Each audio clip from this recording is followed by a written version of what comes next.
فلينظر الإنسان مما خلق من ماء دافق يخرج من بين الصلب والترائب إنه على رجعه لقادر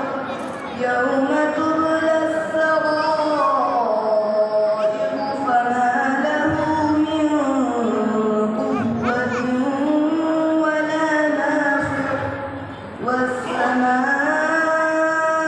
ذات الرجع والأرض ذات الصدع إنه لقول فصل وما هو بالهزل إنهم يكيدون كيدا وأكيد كيدا فمهل الكافرين أمهلهم